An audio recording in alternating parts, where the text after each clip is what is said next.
Саламатсыздар ма, құрметті оқушылар? Бүгінгі сабағымыздың тақырыбы 1917 жылғы ақпан буржуазиялық демократиялық революциясы және оның Қазақстанға әсері.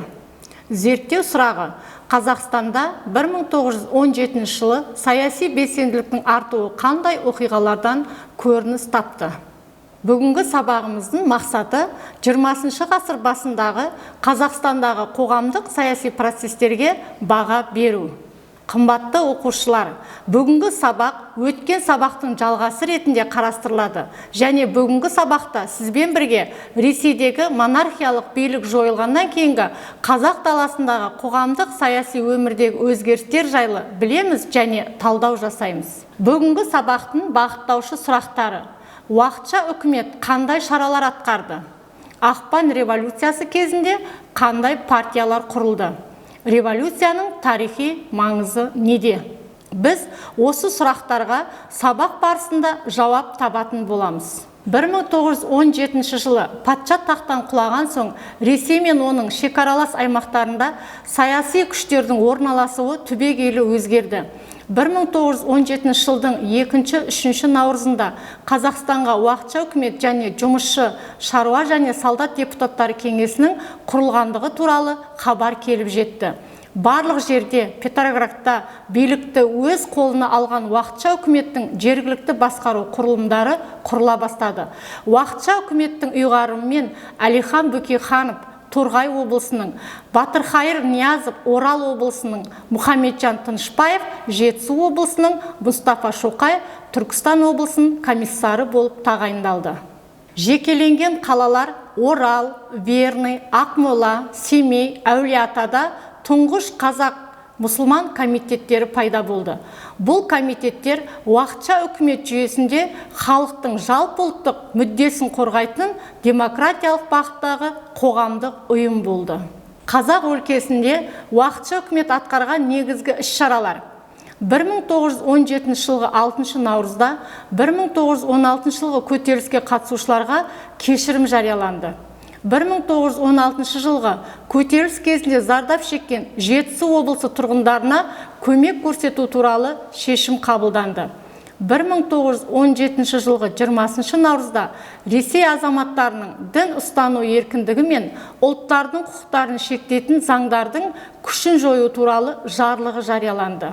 1917 жылы 5 мамырда қара жұмысқа алғандарды еліне қайтару туралы мәселе қаралды. Ресейде сонымен қатар Қазақстанда екінші билік жұмысшы, солдат және шаруа депутаттарының кеңесі болды. Өлкеде шамамен 25 кеңес құрылды.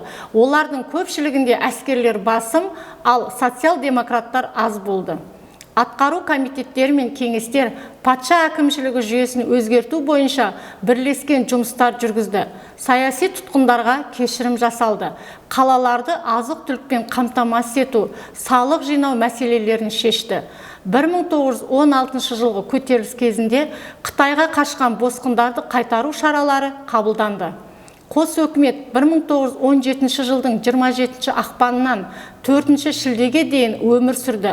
1917 жылдың 4 шілдесінде Петроградтағы бейбіт шерудің күшпен таратылуына байланысты елдегі билік толықтай уақытша үкіметтің қолына көшті. Уақытша үкімет большевиктердің, яғни кеңес өкіметінің көтерген мәселелерінің бірде-біреуін орындамауға тырысты. 1917 жылдың көктемінде қазақ комитеттерінің ұйымдастыруымен бүкіл Қазақстан бойынша облыстық және уездік қазақ съездері өткізілді. Алаш партиясы 1905 жылы пайда болған Алаш қозғалысы негізінде 1917 жылы шілдеде құрылды. Осы жылдың сәуір айынан бастап Қазақстанда жер-жерде Алаш партиясының съездері өте бастады. 1917 жылы сәуірде Жетісу облыстық съезі өтті. Мұнда әлеуметтік, аграрлық, ағарту мәселелермен қатар сырттан қоныс аударуға жол бермеу, Қытайдағы босқындарды елге қайтару мәселелері талқыланды. 1917 жылы 27 сәуірде Семейде қазақтардың съезі болды. Онда ұлттық автономия құру мәселесі талқыланды. 1917 жылғы ақпан революциясынан кейін қазақ өлкесінде әртүрлі саяси партиялар мен қозғалыстар құрылды. Ең басты оқиға 1917 жылы 21 мен 26 шілде аралығында Орынборда бірінші жалпы қазақ съезінің өткізілуі болды. Бұл жиында Алаш партиясы құрылды. 1917 жылы қарашада Қазақ социалистік 300 партиясы құрылды. 300 партиясы кеңестерді қолдап, қазақтардың жеке мемлекет құру идеясын ұсынды. 1917 жылы ақпан революциясынан кейін Семейде, Петропавлда, Қостанайда, Оралда және Өскеменде кадеттер конституцияшыл демократтар ұйымы құрылды. Және 17 жылы көктемде өлкеде эсерлер социал-революционерлер партиясы құрылды. 1917 жылы сәуір айында Түркістан, Башқұртстан, Татарстан, Кавказ мұсылмандарының съездері болып, онда әйелдер, оқу ағарту, жұмыс күнін қысқарту, тағы басқа мәселелер талқыланды. 1917 жылы наурызда Ташкентте Шура Исламия партиясы, 1917 жылы қыркүйекте Түркістан федералистер партиясы құрылып, жалпы ұлттық мүдделерді білдірді. Ал 1905 жылғы Алаш қозғалысы қайта жанданып, 1917 жылы сәуір-мамыр айларында Алаштың облыстық уездік съездер өтті.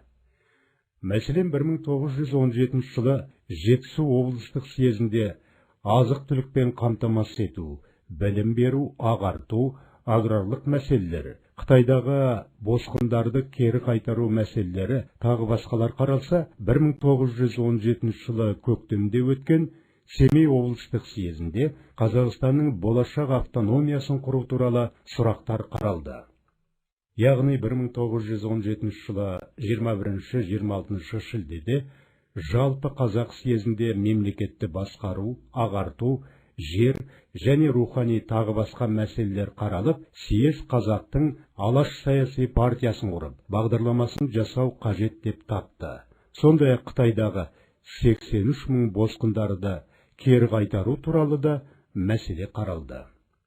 Сонымен ұлттық идеяны таратушы Ахмет Байтұрсынов, Әлихан Бөкейханов, Міржақып Дулатов, Елдос Омаров, Халел Досмұхамметов, Жанша Досмұхамметов, Халел Ғаббасов тағы басқалар болды. Ал 1917 жылы күзде Қазақстанда 300 партиясы құрылып, оның жетекшісі Көлбай Тоғысов болды. Орынборда еркін дала, Омбыда бірлік, Ақмолада жас қазақ, Тройскіде үміт деп аталатын жастар ұйымы пайда болды. Олар ұлттық бірлік, бостандық пен тәуелсіздік идеяларын оятуға ұмтылды. Сондай-ақ Әулиеата уезіндегі Тұрар Рысқұлов ұйымдастырған қазақ жастарының революцияшыл одағы қазақ халқының орташа және кедейлерден шыққан жастарын топтастырды. Сондай-ақ кадеттер біртұтас Ресейде конституциялық монархияны қалыптастыру саясатын жақтап, Семейде «Свободная речь» газетін шығарды. Сол сияқты 1917 жылдың көктемінде эсер ұйымдар пайда болып, жер оны өңдейтіндерге берілсін, жер бүкіл халықтың меншігі деген ұрандарды көтерді. Ақпан революциясы қоғамдағы экономикалық, ұлттық саяси мәселелерді шеше алмай, уақытша үкімет органдары біртіндеп халықтың сенімінен шыға бастады. Енді халық саяси өмірде жаңа саяси бетбұрыстар жасап, келесі төңкеріске шығу қажеттігін түсінді. 1917 жылғы Ақпан революциясының тарихи маңызы патша өкіметінің геноцид саясатын тежеді. Ұлт саясатында бостандықты, халықтардың теңдігін қолдайтын мәлімдеді. Халықтың кейбір демократиялық бостандықтарға қолы жетті. Буржуазиялық демократиялық революцияның социалистік революцияға ұласу үшін алғы шарттар дайындалды. Кемшіліктері: ұлттық аймақтық өзін өзі билеу құқығын беруден тартынды. Отаршылдық басқару органдарын жойған жоқ, және де шаруаларға жер берілмеді, империалистік соғысты жалғастырды. Құрметті балалар, бағалау критерийлеріне сәйкес дайындалған түрлі деңгейдегі тапсырмаларға назар аударайық. Бірінші тапсырма: тақырыпқа сәйкес хронологиялық кестемен жұмыс жасаймыз. Кестемен жұмыс барысында 1917 жылғы 2-3 наурыз, 1917 жыл 6 наурыз және де 1917 жыл 27 ақпан мен 4 шілде аралығындағы тарихи оқиғаларды кестеге толтырамыз. Нәтижесінде Қазақстанға уақытша үкімет және жұмысшы, шаруа және социал депутаттары кеңесінің құрылғандығы туралы хабар келіп жеткенін анықтайсыздар. 1916 жылғы көтеріліске қатысушыларға кешірім жарияланғанын анықтайсыздар және қос үкімет сол аралықта қатар өмір сүргенін анықтайды. Құрметті оқушылар, бүгінгі сабағымызды қорытындылау мақсатында тірек сызбамен жұмыс жасаймыз. Тірек сызбаны толтыру барысында қос үкіметтің мақсаты мен ұқсастығын ажыратамыз. Үй тапсырмасы. Оқулық материалдары негізінде ақпан революциясынан кейін Қазақстанда құрылған билік органдарының саяси белсенділігіне талдау жасаңыз. Құрметті оқушылар, бүгінгі сабағымызға қосымша ресурстар мен сілтемелерді ұсынамыз. Келесі кездескенше қош сау болыңыздар.